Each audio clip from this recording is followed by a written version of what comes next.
नर को नहीं परतीत हमारी, झूठा बनिज किए झूठे सो पूंजी सबन मिलहारी। नर को नहीं परतीत हमारी। नमस्कार दोस्तों, मैं अविनाश दास रेशनल कबीर यूट्यूब चैनल में आप सबका हार्दिक स्वागत करता हूं। मित्रों, मैंने जो पद गाया है, नर को नहीं परतीत हमारी, झूठा बनिज किए झूठे सो पूंजी सबन मिलहारी, ये सतगुरु कबीर साहब की पंक्ति है। दोस्तों, सतगुरु ने कहा कि दुनिया के लोग मेरी बातों पर विश्वास नहीं करते।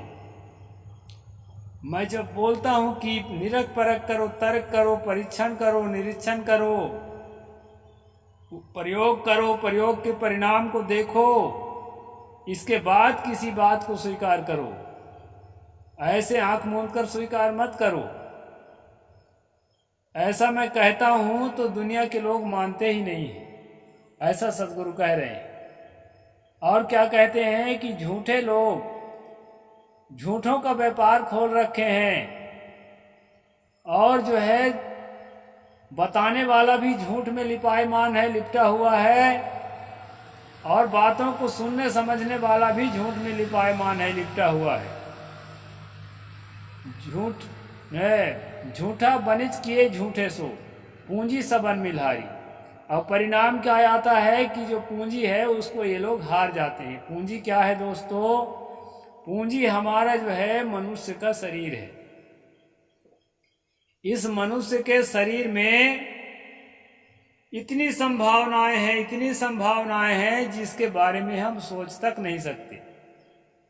आज जो विज्ञान की उपलब्धि है, ये मनुष्य शरीर के अंदर चलने वाली सोच, इस कॉन्शियसनेस की देन है।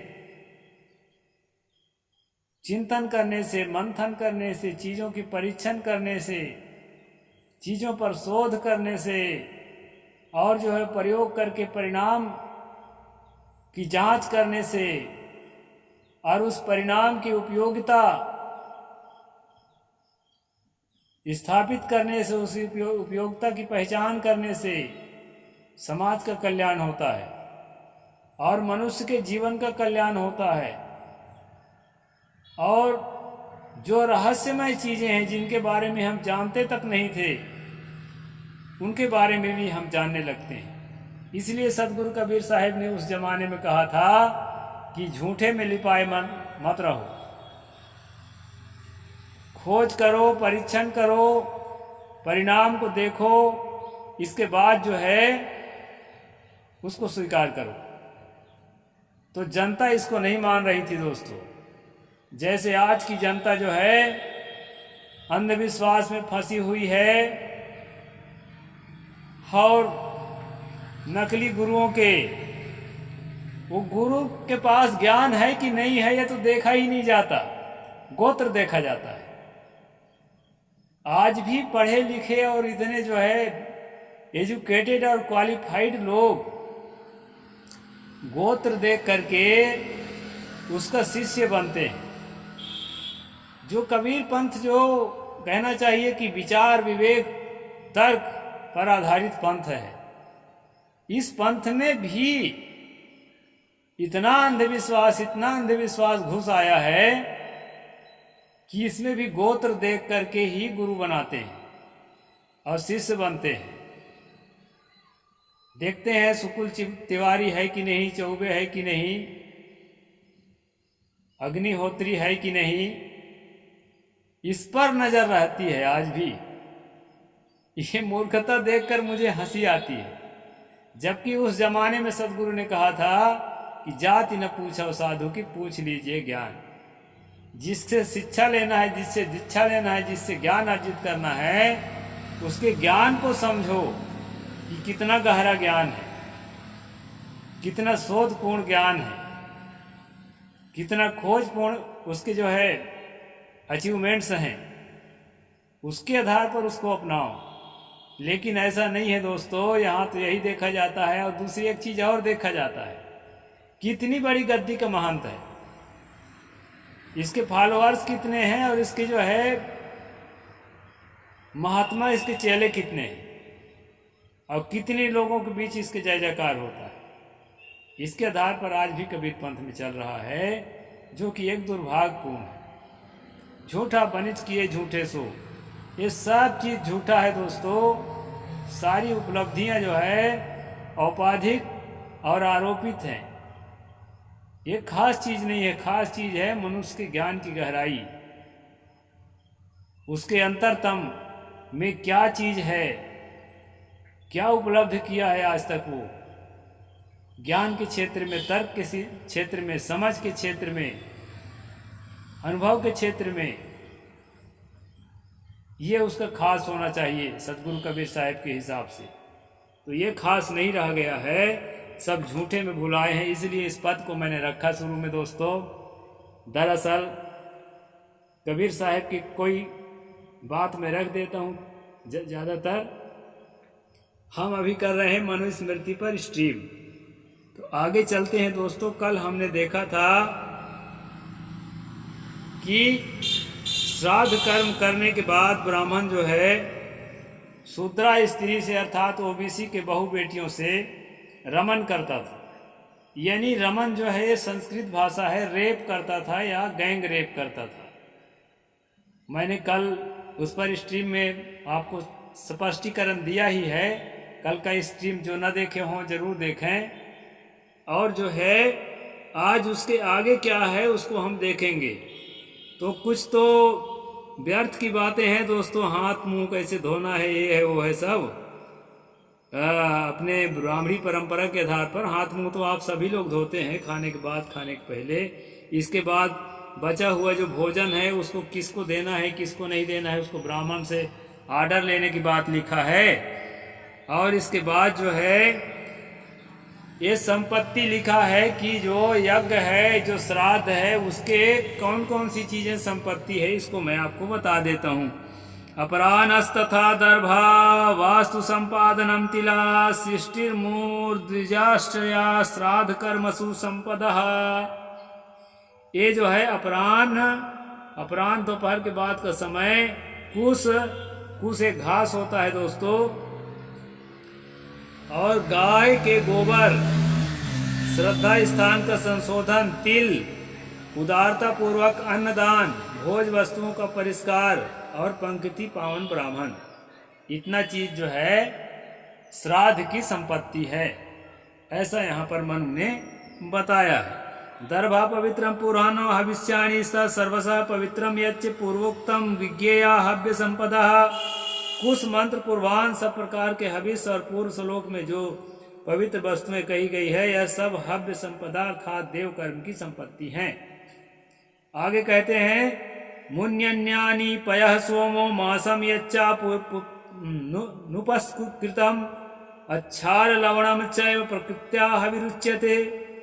मुनियों के खाद्य अर्थात जो पंक्ति पावन ब्राह्मण जो निमंत्रण करके बुला रखे हैं कर्म कांड करने के लिए, उनके खाने योग्य चीजें दूध और सोमरस और अविकृत मांस। अविकृत मांस मतलब जो सड़ा गला ना हो, एकदम फ्रेश हो, फ्रेश वाला मांस, और सेंधा नमक, ये स्वभाव से ही हवि कहे गए हैं।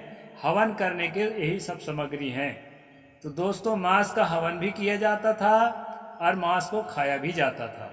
वैसे तो आज भी खाते हैं, लेकिन आज जो है कम हो गया है, क्योंकि देखे कबीर पंथियों को वर्चस्व पूरे देश में हो गया 15वीं-16वीं शताब्दी में। तो शाकाहार और अहिंसा का बहुत ज़्यादा बोलबाला जनता में था। जो ऐसा नहीं करते थे उसको अपवित्र और गंदा और घिनौना मानने लगी थी जनता। उसको देख करके ये लोगों ने भी जो है अपने सिस्टम को थोड़ा सा परिवर्तित कर लिया। इस प्रकार दोस्तों आजकल मांस जो है ये नहीं रखते हैं, और कहीं कहीं रखते भी होंगे, देवी उपासक लोग तो रखते ही हैं। तो इस प्रकार चीज़ें यहाँ पर बताई गई है दोस्तों।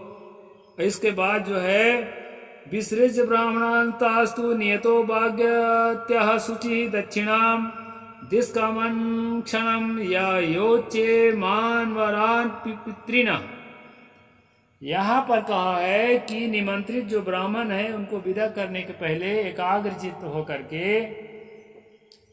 उनसे दक्षिण दिशा की ओर होता हुआ वर मांगना है, यानी कि पितरों से वर मांगना है।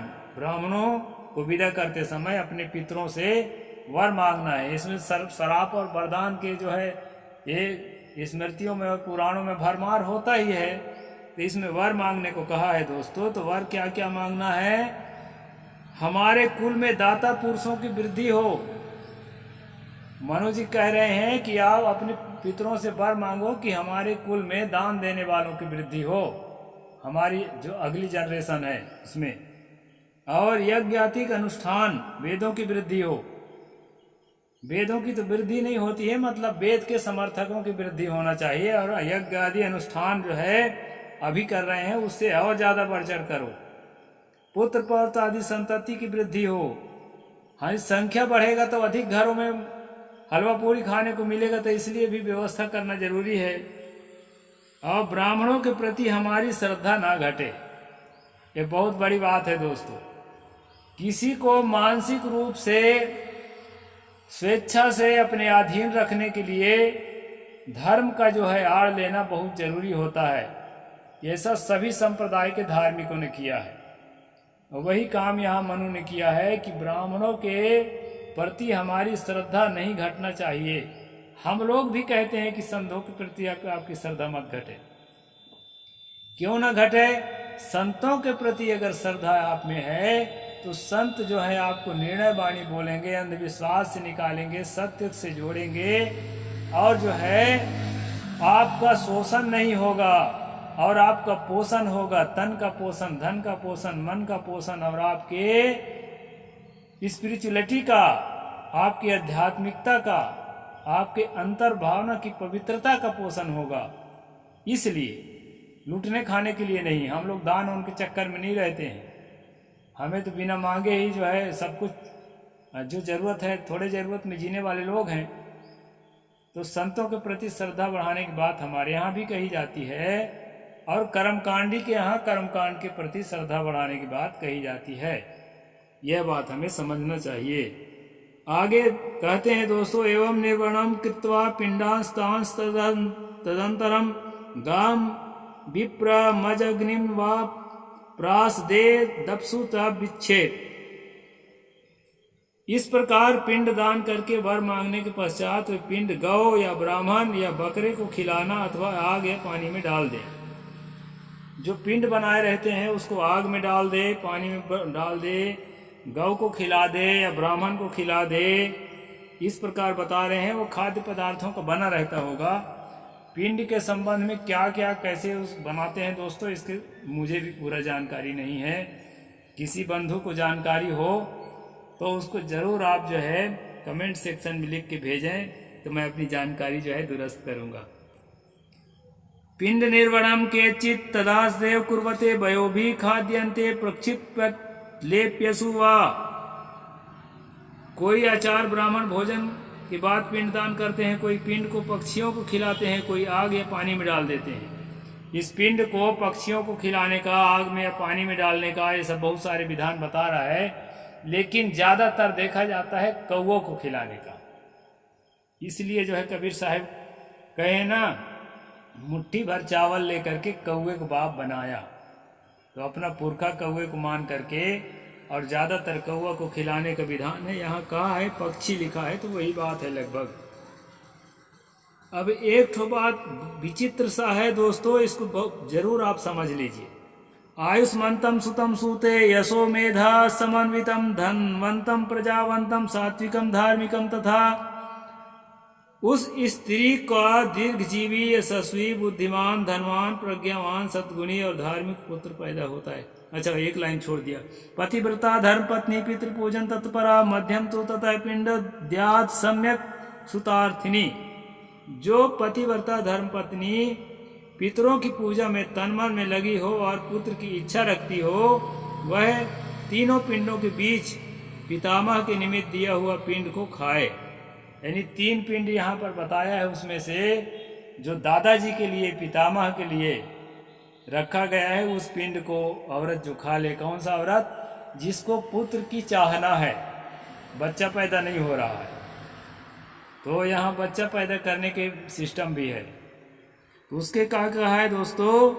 उस स्त्री को दीर्घजीवी, यशस्वी, बुद्धिमान और धनवान, प्रज्ञावान, सत्वगुणी और धार्मिक पुत्र पैदा होता है। अगर ऐसा ही होता है तो और कुछ की जरूरत ही नहीं है। पिंड को खिला दो तो हमारे देश में प्रतिभाशाली लोगों की भीड़ लग जाएगी और देश जो है अमेरिका जापान से आगे हो जाएगा। लेकिन ये पिंड तो सदियों से खिला रहे हैं लोग, लेकिन अभी तक ऐसा देखने में नहीं आया है। तो दोस्तों, यशस्वी बनने के लिए, बुद्धिमान बनने के लिए, धनवान बनने के लिए, प्रजावान बनने के लिए, सद्गुणी बनने के लिए हमें परिश्रम करना होगा।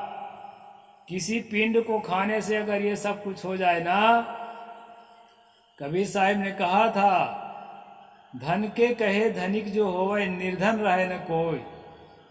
अगर धन धन कहने से लोग धनवान हो जाए, इसी प्रकार विद्या विद्या कहने से अगर विद्वान हो जाए, इसीलिए इसी प्रकार राज राज कहने से अगर कोई राजा हो जाए तो परिश्रम करना ही ना पड़े।